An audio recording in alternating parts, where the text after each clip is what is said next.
Assalamualaikum, halo guys, welcome back to my channel. Nah, di video aku kali ini, sesuai janji aku kemarin, aku bakalan sharing tips-tips promil aku. Sebelumnya aku mau ingetin kalian semua, jangan lupa untuk klik tombol subscribe dan loncengnya supaya kalian mendapatkan notifikasi di channel YouTube aku berikutnya. Dan buat kalian yang ingin aku sharing tentang tips-tips yang lainnya, kalian bisa tinggalkan di komentar ya. Oke deh, langsung aja aku langsung ke cerita dulu ya. Yang pertama, jadi ceritanya aku tuh nikah pada tanggal 14 Mei 2016, terus aku ketahuan hamil itu pada tanggal 13 April 2019. Nah, ketahuannya itu di tes pack pertama itu seharusnya itu 1 hari sebelum hari aku haid itu.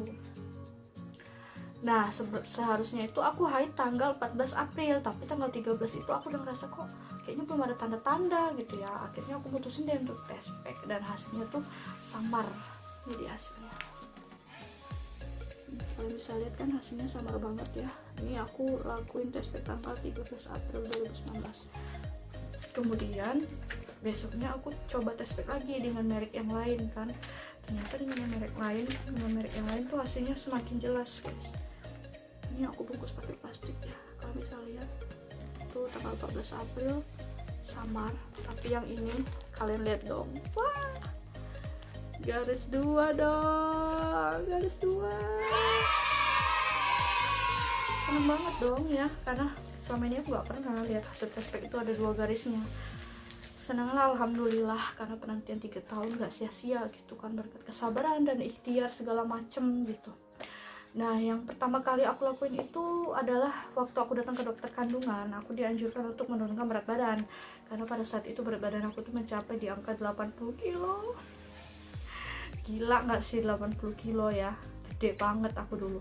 Jadi aku pertama berpikir, kenapa ya dokter nyuruh aku nurunin berat badan gitu. Ternyata alasan dokter kandungan itu pada saat itu karena rahim aku ketutup lemak ya. Percaya nggak percaya sih, namanya juga aku semangat untuk promil, pengen punya anak ya aku lakuin deh diet gitu. Nah, kebetulan banget aku ketemu salah satu produk yang membantu aku menurunkan berat badan tanpa nyiksa banget ya waktu itu. Nama produknya itu Herbalife, kalian pasti udah tahu juga kualitas Herbalife itu kayak mana ya. Aku coba konsumsi Herbalife, melakukan olahraga, mengatur pola makan, akhirnya aku turun 17 kilo dalam waktu 3 bulan. Kemudian 3 tahun setelah berhasil turun 3 bulan setelah berhasil turun berat badan tadi, aku hamil. Tapi sebelum hamil itu aku udah ngelakuin beberapa hal, tips-tips yang aku dapat dari Facebook, ada grup-grup promil gitu, terus aku searching di Google gitu, makanan apa-apa aja yang bagus. Aku udah siapin catatannya di HP aku biar nggak lupa. Ini dia yang pertama. Sebelum aku hamil itu aku melakukan amalan, mengamalkan surat Maryam, terus resapi artinya, pasrahkan semuanya pada Allah. Jadi intinya tuh kita boleh berharap tapi jangan terlalu berharap gitu, karena kalau kita terlalu berharap itu gak baik gitu kan, gak bagus juga dalam Islam. Jadi kita ya slow aja sambil kita berusaha, ikhtiar, berdoa juga jangan lupa gitu. Dan aku selalu amalkan surat-surat Maryam ini setiap habis sholat, dibaca, pahami, diresapi lah arti-arti surat Maryam itu. Kalau memang kita serius, tulus gitu, bener-bener serius, pasti kalian bakalan merinding deh baca surat Maryam itu, sedih gitu, karena kisahnya tuh bener-bener menyemangati kita banget gitu buat kita yang mau promil. Dan yang kedua itu aku minum air rebusan buah zuriat sama konsumsi kurma muda juga. Nah, untuk buah zuriat ini aku konsumsinya berdua sama suami, nggak boleh sendiri. Nah, itu konsumsinya 2 buah zuriat itu sekali minum, itu kan 1 buah harus dibelah 2 tuh. Nah, dibelah 2, terus kita rebus, air rebusannya itu dari 2 gelas jadi 1 gelas, itu kita bagi 2 sama suami, kita minum sehari itu 2 kali, pagi sama malam. Harus sama suami istri ya, nggak boleh satu aja, harus berdua, karena kan kita promil berdua, masa istri doang yang minum, suami nggak minum gitu kan. Yang ketiga itu aku minum madu subur kandungan. Nah, ini juga dilakukan berdua sama suami istri, nggak boleh satu aja. Itu ada madu guys, madu suka yang untuk perempuan, dan untuk pria itu namanya madu subur pria. Untuk suami diminumnya juga 2 kali sehari. pagi sama malam. Dan minum madu subur ini setelah habis buah zuriatku, udah habis kan aku ganti minum madu gitu, jangan dua-duanya kan, jangan dua-duanya, kita harus satu-satu gantian gitu, karena kan buah zuriat itu juga lumayan harganya. Itu bisa kalian dapatkan di toko herbal terdekat yang menjual madu-madu herbal gitu, insya Allah ada. Itu juga setelah konsumsi itu ya, aku beneran hamil, gak lama aku habis 1 botol madu itu hamil. Jadi aku pikir kan, selama ini aku udah cek kandungan aku baik-baik aja, paling cuma disuruh diet gitu kan. Kalau suami kan nggak pernah dicek gitu. Terus ini juga buat kalian perempuan, kalau kalian takut suami kalian tersinggung, kalian bisa inisiatif lah kalian gimana caranya. Tapi kalau memang suami kalian itu bener-bener nggak ada masalah tersinggung atau gimana, enjoy aja untuk melakukan promil berdua, nggak masalah. Kayak suami aku, dia nurut-nurut aja, disuruh minum minum ini ya buat zuriat ya, minum madu subur, dia mau aja gitu kan. Bagus, itu malah bagus banget karena dua-duanya sama-sama semangat kan. Jadi kalau misalnya kalian takut suami kalian tersinggung, kalian bisalah inisiatif madu subur itu, kalian bilang aja lah madu apa gini, ini untuk ayah nih, bagus nih, biar nggak capek-capek gitu. Padahal kita ya promil gitu kan, karena kan kita nggak tahu perasaan laki-laki nih kayak mana, kan nggak sama kan. Nah terus yang keempat itu, aku selain rutin sarapan menggunakan shake Herbalife, karena kan kebetulan aku kemarin masih rutin konsumsi shake Herbalife, aku juga selingin dengan sarapan Energen kacang hijau. Itu habis renteng ya aku kacang hijau, karena katanya kan kacang-kacang hijau kayak gitu kan bagus tuh. Aku juga dapat dari grup sih, nggak tahu, kadang nggak masuk akal, tapi ya dicoba aja gitu kan. Energen kacang hijau. Terus yang kelima, sering mengkonsumsi makanan yang mengandung asam folat, ya dicatat. Oh ya, aku lupa ngingetin kalian, jangan lupa kalian siapin catatannya, karena ini lumayan banyak loh tips-tips promilnya. Tadi yang kelima, sering mengkonsumsi makanan yang mengandung asam folat, itu contohnya ada alpukat, terus dibantu dengan vitamin asam folat, aku minum Folafit. Terus ada juga kejuan gitu, yogurt, itu bagus banget loh guys. Karena aku pas selama promil itu aku enjoy aja. Aku kadang-kadang sering ini nih pesen jus alpukat, tapi jangan pakai susu coklat, jangan pakai gula juga. Itu kalian pesennya alpukat aja sama susu putih. Susu putihnya pun jangan terlalu banyak, asal manis aja dikit gitu, karena kan terlalu manis juga nggak bagus kan, nanti merusak kandungan dari asam folat si buah alpukat. Nah jadi aku kemarin tuh pesennya kan, biasanya kan harga jus per cup itu kan 7.000 8.000, aku pesen 10.000, agak banyak gitu, jadi buahnya bisa dilebihin gitu. Itu jadi isi jus itu cuman alpukat sama susu putih sedikit. Nanti minta taburin keju tuh sama mbaknya. Kalau memang mbaknya nggak mau, minta aja tambah duit 2.000 gitu. Kalau aku kemarin tambahin di sana, terus di rumah aku kasih lagi keju karena aku memang suka keju gitu kan. Terus gantian, jangan minum alpukat terus. Jus alpukat kan bosen tuh. Kadang-kadang kita belilah yogurt kemasan itu yang banyak lah di Alfa kan, di Indo. Nah itu kalian beli aja, kalian seling-selingin, pokoknya kalian rutin lah konsumsi makanan yang mengandung banyak asam folat seperti keju-kejuan gitu, sama yogurt tadi. Susu juga bagus, susu hamil boleh juga kalian minum tuh kalau ada susu yang promil gitu. Nah terus sama asam folat, aku minum vitamin Folafit, rajin banget tuh. Dari tahun kapan aku udah makan Folafit itu, tapi walaupun jarang-jarang gitu ya, tapi aku selalu stok beli gitu ya, namanya juga nabung asam folat kan, nggak ada salahnya gitu. Terus yang keenam, rutin mengkonsumsi sayur-sayuran, terutama toge.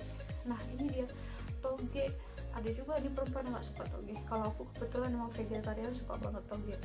Terus saran aku konsumsinya tuh setengah mateng, atau yang hanya sekedar disiram atau dicelupin air panas yang mendidih aja. Kalau aku biasanya kayak gitu. Terus aku biar nggak bosen, entah toge tumis lah, entah dibening sama bayam, aku kadang dicampur sama pecel gitu. Pas lagi beli pecel, aku buat toge sendiri di rumah gitu, biar lebih banyak kan. Aku buat toge sendiri, aku bungkus plastik tali. Itu togenya cuma dicelup air panas sebentar doang pakai saringan, dah angkat. Karena aku gak suka juga toge layu-layu, gak enak sih menurutku. Itu bagus banget loh. Inget ya, togenya jangan sampai layu. Pokoknya kalian siram air panas aja atau celup air panas sebentar aja, angkat. Karena itu kan bakalannya sendiri togenya. Bagus tuh, bagus banget. Inisiatif kalian lah kayak mana. Kalau aku kemarin pakai pecel, aku campur, aku bawa ke tukang pecel itu suruh tambahin togeku sendiri. Yang ketujuh adalah rutin mengkonsumsi produk yang berasal dari susu. Nah, yang tadi ya aku udah sebutin juga, itu ada susu, yogurt atau keju. Terus yang kedelapan, sempat minum air tajin aku. Air tajin beras, kalian tahu kan? Nah, jadi air yang lagi masak nasi itu, yang meletup-meletup itu, lagi mendidih itu, ambillah sedikit lah, setengah gelas tuh, kalian minum lah. Jadi waktu itu aku kan pas masak nasi sore buat makan itu, aku ambil sedikit air tajin karena kata orang lagi nih, aku ikutin kata orang. Apa kata orang untuk program hamilku, ikutkan aja lah kan. Aku minum lah air tajin itu tadi, kasih gula sedikit lah biar ada rasa manis-manisnya kan. Udah lantak aja lah sana minum air tajin. Nah, kalian boleh ikutin ya. Setiap masak nasi setengah gelas saja pun jadilah. Yang kesembilan, HB pada saat HB pada saat masa subur aja. HB, ingat ya, HB pada saat masa subur aja. Jadi kalian harus setting kalender menstruasi kalian di HP kalian biar kalian tahu kapan masa subur kalian. Jangan asal berhubungan aja ya. Namanya juga mau promil ya, harus diatur sedemikian rupa gitu kan. Karena aku kayak gitu tuh kemarin. Terus juga dikontrol HB-nya, karena kan kalau misalnya keseringan HB itu juga nggak bagus. Jadi karena misalnya kandungan kalian nggak kuat, calon si janin nggak kuat, terus kalian keseringan HB, akhirnya luruh, jadilah haid lagi, nggak jadilah enaknya kan. Nah itu juga harus diatur loh, nggak boleh terlalu keseringan HB gitu. Jadi harus diatur ya melalui kalender menstruasi tadi. Nanti aku munculin di sini ya kalendernya. Terus ini plan terakhir setelah yang tadi aku sebutin itu, kalau juga belum berhasil, coba konsultasikan lagi bersama dokter kandungan ya, kayak aku tadi ya. Kalau memang udah ngelakuin semua tadi belum jadi ya kan, anak kan rezeki gitu kan, kita nggak tahu, nggak bisa dipaksakan gitu. Konsultasi lagi sama dokter kandungan. Kitanya sebagai perempuan kita harus tahu, karena baik nggak kondisi rahim kita, sel telurnya, semuanya itu harus dicek loh. Kayak aku kemarin ternyata kan rahimku ketutup lemak, akhirnya aku diet dan hamil gitu kan. Ya memang sih ada juga orang yang gendut, bahkan lebih gendut dari aku bisa hamil, tapi kan kita sebagai orang yang pengen hamil, perempuannya nggak ada salahnya loh mencoba diet, toh juga untuk kebaikan kita juga yang enak bawa badan kita sendiri gitu kan. Terus satu catatan lagi nih, istirahat dan jangan stres atau banyak pikiran ya. Jangan banyak pikiran. Kalian berdua suami istri harus sama-sama relax dan enjoy gitu. Jadi, dan untuk HB itu pun kalau bisa dilakukan pada saat weekend ya. Kalau aku kebetulan karena suami aku Sabtu Minggu itu libur gitu, jadi ya pada saat itulah. Jangan pula pada saat capek-capeknya suami kerja kan, kita juga capek. Karena kebetulan aku juga dulu kerja sambil kuliah, makanya mungkin nggak jadi-jadi. Berdoa kepada Tuhan dan pasrahkan semuanya kepada Tuhan. Jadi kembali lagi kita berdoa setelah melakukan ikhtiar tadi. Jangan terlalu berharap ya, tetap melakukan doa, ikhtiar, pasrahkan aja semuanya sama Allah. Sudah kayak aku kemarin, aku udah dihina sama kawan-kawanku, udah kenapa sih nggak hamil ke kondangan, anak yang lain pada bawa anak, aku nggak bawa anak. Terus kapan lagi, cepatlah lagi, kapan isi gini. Ya Allah, anak itu kan rezeki, mana lah kita tahu, mana macam pula kita buat empek-empek langsung jadi hari itu juga kan, nggak macam itulah. Nah lepas tuh pokoknya nggak usah cemas kalian menunggu kapan bisa hamil.